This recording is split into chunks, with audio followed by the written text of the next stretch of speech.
In today's video, I'm talking all about the Health Star rating. We'll be going through what it is, what it's used for, who designed it, some practical examples of how to make a better choice using the rating system, and I'm also going to talk about some of the positive outcomes that have come from the Health Star rating being in existence.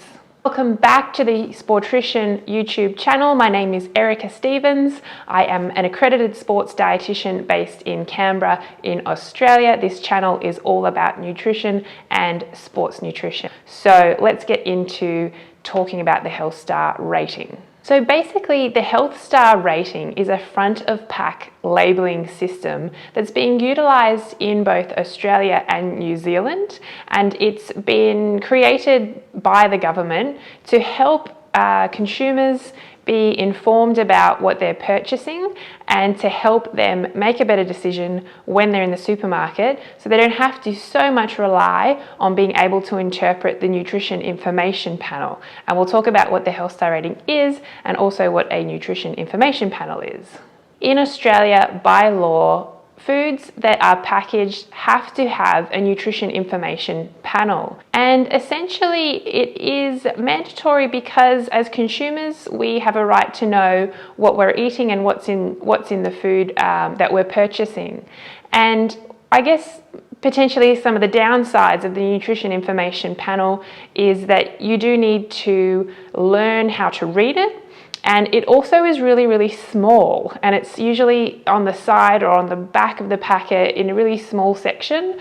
And so if people have trouble with reading or with small text, they really actually sometimes cannot read that information at all. And even if they can read it, sometimes we look at it and go, I just don't understand. You know, there's all these numbers, there's columns, there's different nutrients. What am I looking at? What am I looking for? So basically, the Health Star rating is something the government created to try and make that information a little bit easier to understand and also easier to see. So the Health Star rating has been in existence in Australia and New Zealand since 2014. Basically, a food manufacturer voluntarily will use the Health Star rating, so it is not mandatory that all food manufacturers present the Health Star rating on their product, so they can volunteer to be a part of the program or they can choose not to be involved. So the calculator behind the Health Star rating has an algorithm which is assessing both positive nutrients in foods and risk nutrients in foods.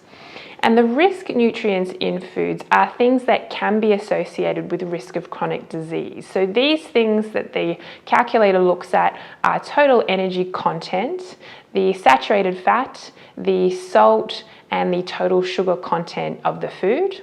The positive nutrients that the algorithm is assessing are, does the food contain some vegetable component, some fruit component, a nut component, a legume component, dietary fibre as well. So those are some positive things in foods that the calculator is also assessing in order to assign a star rating to the food. The star ratings range from half a star to 5 stars.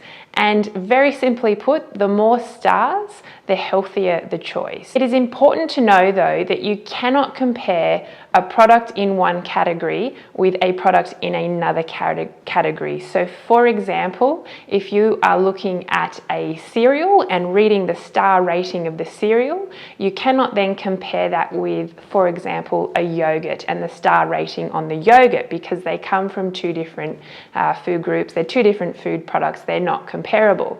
However, if you pick up a cereal packet and you read the star rating and you compare that with a different cereal to the star rating of that cereal, that is a comparable rating. So if one cereal is 5 stars and another is 3, the 5-star cereal is a healthier cereal choice than the 3-star cereal. It's also really important to note that the Health Star rating is not taking the place of general dietary advice like the Australian Dietary Guidelines. So it's not intended to replace good general nutrition information. It simply is a comparison tool on front of pack labelling to help you make a better choice. So what that means is that if you see a 5-star product, this does not mean that that food should be eaten to excess, nor should it be replacing other core food groups in your diet. So as an extreme example, a 5-star cereal means it's a better choice than a 4-star cereal, but it doesn't mean that we should eat that cereal for breakfast, lunch and dinner, or have, a packet a day, for example. So that's a bit of an extreme example, but that just shows how the star rating needs to be used in context and not used as a sole decision maker in terms of your food choices. So let's just do a couple of practical examples. I've got a few things to show you that is comparable with each other. So I've picked 2 cereals. So here we have, this is Freedom Foods, the brand, and we have the star down here. This is a 5-star cereal. So this is considered to be a good choice in cereal. So let's have a look at the nutrition information panel and see how they came to that 5-star review. So if we look at the total saturated fat per 100 grams, we have 1.2 grams. So it's a very low saturated fat product. When we look at the sugar content, we have 13.6 grams per 100 grams. So it's about 13% sugar. When we look at dietary fiber, 26.6 grams per 100 grams. So it's actually a very high fiber product. And sodium, we have 11 milligrams per 100. So it's a very low salt product. So we can generally see from some of those risk nutrients that they're all generally quite low for a cereal. So hence we have a 5-star rating on this product. However, if we compare that to, say, another product, we have Kellogg's Crunchy Nuts. This one, the health star rating is up the top. You can see this is a bit of a different format to the other one. So I'll show you that again. It was just the star down the very bottom, whereas this one we have the star up the top, and we also have a few other bits of information. So this one's been given a 2-star health rating. So the previous cereal is a healthier choice than this cereal. So let's see how the nutrition information panel compares. So we have saturated fat of 0.9 grams per 100 grams. So this is actually a very low saturated fat product. The sugars we have at 31.7 grams per 100. So this is more sugar than the previous example. This is about 31% sugar. Then we have dietary fiber, 2.9 grams per 100. So this is much, much, much lower in dietary fiber than the other example. And sodium, interestingly, we have 390 milligrams of sodium per 100 grams, where the other product had 11 milligrams of sodium per 100. So the other cereal are much, much lower sodium product than this one. So we get a general gist then from that information of how this was awarded a 2-star rating and the other cereal a 5-star rating. So because they're both cereals, we can actually compare these two and say, well, actually, if I'm going to eat a cereal, this would be a better choice. If we then look at another product, so I actually have 2 sort of snack bar things here, and I apologize, I've got the same brand, almost the same product as the cereal, but in a bar form. So we'll compare these. So here we have a 5-star snack bar rating. I won't go through the nutrition information panel again because I think from the cereal explanation that probably made plenty of sense. So we have a 5-star bar here, and here we have 4.5. So this one's really close. It didn't quite get there. Again, because they're both sort of snack bar type things, these are comparable to each other. When we have to be careful, or what we actually have to avoid doing, is comparing a bar product to a cereal product. These are not the same product, so they're not comparable. So we can't say that one is better than the other because they're not from the same category. So hopefully that makes sense of where we actually can find the health star rating on the products, how they come to get the rating, and how important it is to compare like product with like product and not be comparing across categories, because it becomes irrelevant when we do that. All right, so let's move on to whether or not the health star rating has actually been beneficial to the population. And this, I don't know if this will interest everyone, but definitely interests me. So they reviewed the health star rating in 2019, this year. So it's been 5 years since this voluntary program has been in place. So let's have a little bit of a look at whether or not it's changed people's behaviour.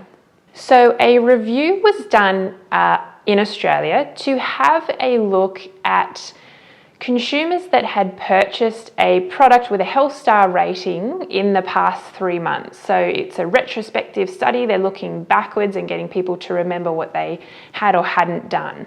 So the outcome of that was, of the people that were interviewed in the past 3 months, 2/3 of those people interviewed had been influenced by a product having the health star rating on it. So 2/3, so 66% of people who were interviewed in the last 3 months had been influenced by the health star rating. And that seems pretty good to me. They've actually noticed it, for starters, and it has influenced their decision. So now let's look at whether that decision was changed as a consequence.